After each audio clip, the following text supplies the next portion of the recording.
Kaya sinabi talaga niya, let no one come to the conclusion that there is no more truth to be revealed. Grabe. Ano yung truth na yan? The diligent, prayerful seeker for truth. No, this is in the book CSW. Page 34, paragraph 1. For truth will find precious rays of light yet to shine forth from the Word of God. Many gems are yet to be scattered, that are to be gathered together to become the property of the remnant people of God. When this was written by Ellen G. White, she categorically described many gems are yet to be scattered that are to be gathered together to become the property of the remnant people of God. So my beloved friend, but light is not given simply to be a strength to the church, but to be shed upon those who are in darkness. The people of God are to show forth the presence of Him who hath called them out of darkness into this marvelous light. Christ has said to His people, you are the light of the world. So paano tayo magbigay ng liwanag sa isang movement ng mundo ngayon na pag tinignan ito without Christ's prescription, napakagandang programa, napakagandang activities. The road is paved with so many wonderful intentions. So how can you be a light in this time when the world seems to be the best, when the movement seems to be religious? My beloved friends, Satan has said that he transformed as an angel of light. So may sinabi pa si Ellen G. White on the same book. Great truths which have been neglected and unappreciated for ages. Wow! Great truth. Kaya minsan, sabi nila, ano ba yung river? Ano ba yung motto ng island? Sabi ko, hindi naman ako nag-imbento niyan. Hindi ako nag-imbento niyan. Nasa Bible, word of Bible yan. River Olay, River Hiddekel, Mount of Olive, Island of Patmos. Great truths which have been neglected and unappreciated for ages will be revealed by the Spirit of God. So it is the timing of the Spirit of God to reveal. Kasi kung anong nangyari, kasi truth will stand there. A new meaning will flash out of familiar text. Ang ganda nito ba? In the succeeding episode, you will value a verse, a text commonly read, but the significance of it, so wonderful for our time. Kaya napakabait ng Panginoon, He give us the closing prescription, my beloved friend. Kaya tama talaga si David, thy word is a lamp unto my feet, and a light unto my path. Grabe, He delivered it by Himself. Siya mismo physical. Kasi yung physical delivery niya, it will give us an inspiration of victory. Physical, siya mismo niyan. Hindi niya pinadaan kahit kanino. Siya mismo na ang nag-deliver kapatid. So, sa mga sinasabi ng Panginoon sa buong Biblia, mayroong universal, mayroong biblical principle na dapat natin mawala. In Exodus 23 verse 13, and in all things that I have said unto you, sinasabi dito sa Exodus 23:13. This one. Okay. In all things that I have said unto you, be circumspect. What do you mean by be circumspect? Be careful. Try to study it also. But careful. Kaya sa ating generations ngayon, napaka-privilege natin na nandoon na yung iPad, nandoon ang cellphone. Ilang gigabyte na ang bawat cellphone ngayon. Touchscreen na siya. At the tip of your finger, you can search right away. The whole world, everything has been provided by the Lord.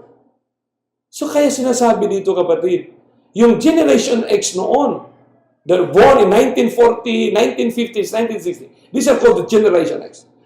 Pinagyabang nila na sa kanilang science, yun ang kailangan para ma-prove ang Biblia. So ang lahat ng mga sinasabi ng Biblia, kailangan i-prove sa science. Pag wala sa science, hindi yan totoo. Kasi ang science explains cause and effect. Pero ngayon sa the Y and Z generation, the millennials, science have more questions and have no answers with their questions. Napakabigat na kalagayan ng planet Earth. Napakataas ng antas ng edukasyon. Kaya nga sabi ko sa mga previous episode, sa ibang mga episode, yung dissertation nga, scientific identification of problem and a scientific application of solutions. Thousands, possibly, hundreds of thousands of dissertations planet Earth had produced in all universities, and yet the problems is getting worse. The solutions? Glory to God in the highest, because the answers of questions in which the science of today cannot answer, it will be the Word of God, the Bible. Because from Genesis to Revelation, the science of all sciences, it is written.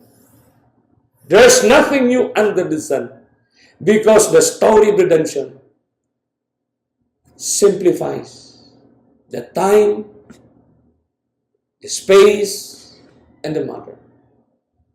So it is Christ's testimonies.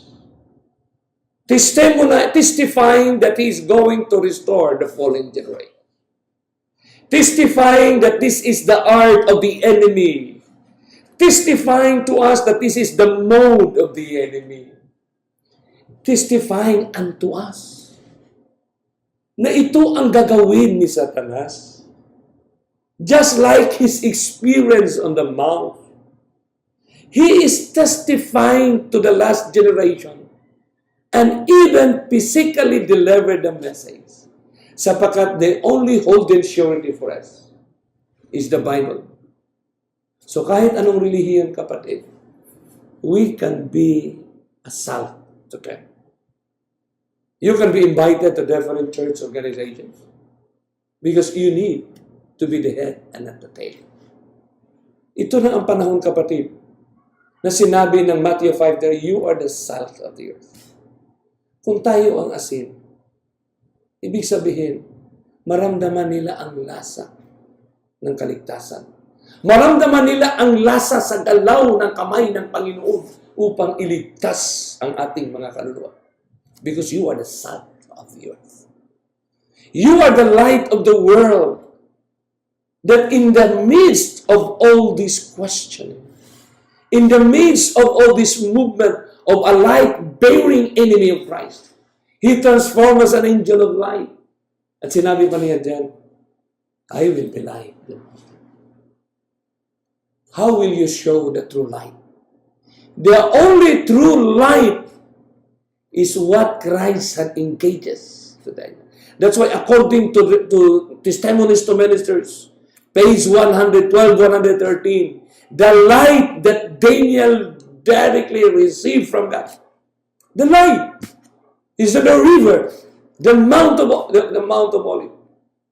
Kaya dito natin maintindihan kung paano natin from the very start it is written.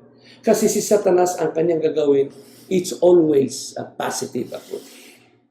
The road to destruction is always paved with good intentions. You will not hide. You will open your eyes and you will be like God. What a time for us. His mode of attack, His approach of engagement, His pronouncement of concept. Napakaganda nito, kapatid. Ulitin natin ito. His mode of attack, His approach of engagement, His pronouncement of concept. Ganda nito, kapatid, ha? Approach of engagement, His pronouncement of concept. Ano kaya ang mga sinasabi niyang konsepto, mga idea na magaganda? Realities. His pronouncement is contextualized the blueprint of His heart. No? Ano yung paano inano ng Panginoon yung blueprint ng art niya? His style of appearance, imitating the beautiful beast, and add to the serpent that tongue to converse mesmerized the senses of our first parents. The result, Eve was deceived, and it caused the fall. My beloved friends, brothers and sisters, it is high time for us to understand that when Satan comes to the Garden of Eden, comes the movement of the great controversy. The pronouncement in Genesis 3:15 must stand today. Kailangan mong ipatayo yung statement na yan, yung verse na yan, pronounced by Yahuwah Elohim. Yahuwah Elohim, I will put enmity between thee and the woman, between thy seed and her seed. It shall bruise the head, and thou shalt bruise his head. There is always a war between. There is always from the Christ and the world, Satan. So pag hindi mo ma-identify yan, kapatid, dahil sa unifications and the whole world must be one, I would like to tell you, my beloved friends, we need to engage. Man's enemy is not human and transformed as an angel of light. This movement of the great controversy intensifies to the last end. Tumitindi ito sa dulo, kapatid. Kaya sinabi ni Timothy, ni Paul sa 2 Timothy 3:1-6, this know also that in the last days, perilous times shall come, having the form of godliness, but denying the power thereof. Form of godliness is everywhere today. Form of godliness. Because they are doing the good works. Even learning. Keep on higher education. Learning. And never able to come to the knowledge of the truth. Ever learning new educations, new way of learning, new alternative, new, ever learning, and never able to come to the knowledge of truth. This is what exactly Paul has been telling in 2 Timothy, my friend. That's why in Ephesians 6:12, for we wrestle not against flesh and blood, but against principalities. We're not fighting against a person. So let's stop. Let us stop attacking people. Because that is not the enemy. Oh, yung religion na yan, yung ano na yan, yung ganyan na yan. We wrestle not against flesh and blood, but against principalities, against powers, principalities against principles, principalities against powers. What is in the power? Against the rulers of the darkness of this world, against the spiritual wickedness in high places. So, my friends, man cannot win by himself. It necessitates a redeemer. So, salvation must be called for. Wala din natin kaya, kapatid. We cannot make it without Christ. So, ang tanong nga dito, without Christ's closing prescription, we cannot finish the race undefiled and cannot be fornicated because the powerful movement of the enemy. So redemption comes as a gift from the Creator. Christ is a redeemer. Sa anong paraan? Through His Word, we can be victorious.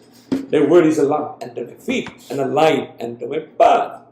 It is written, there's nothing new under the sun. From Eden lost to Eden restored, man's only guarantee to victory. It is the Word of God. Because that is the present truth. The present truth written in His Word. It is a movement run by a story. Framework in time. May time siya, kapatid. Testified by Christ. Siya mismo nagsabi. Inaisulat na. Framework in time. It is a progressive time. Highlighted by events. Progressive time yan, kapatid. Hindi tsamba-tsamba yung nangyari ngayon sa ating generations. Hindi tsamba-tsamba na nagkaroon ng iba't ibang uri ng sakit at iba't ibang lindol ng mundo ngayon.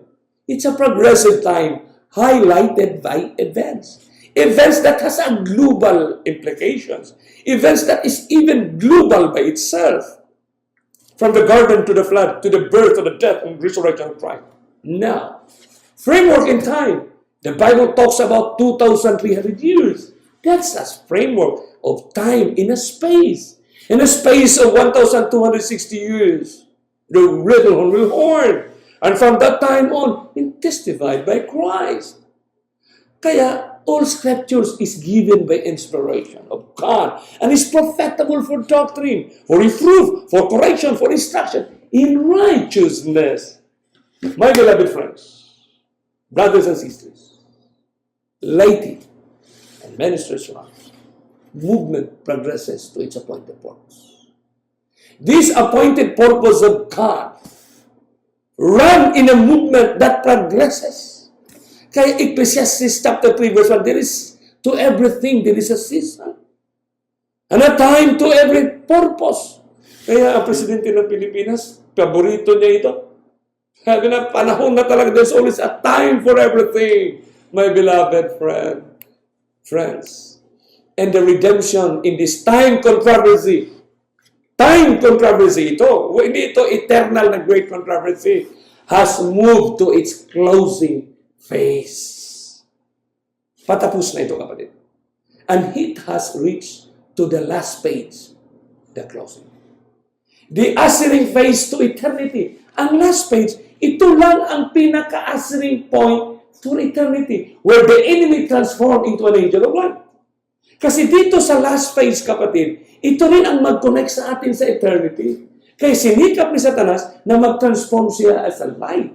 If possible, even the very elect will be deceived. So, magazine, ngayon, hindi naman natin pwedeng ipagkailan na yan ang katotohanan. The New Roman Time Magazine. Pagbasahin mo yan, hindi mo naintindihan na yung akdang panahon na babalik. Buenos días, hermanos, hermanas around the world. Friends, to all our friends around the world. And to all Christians. Good day to all our friends around the world.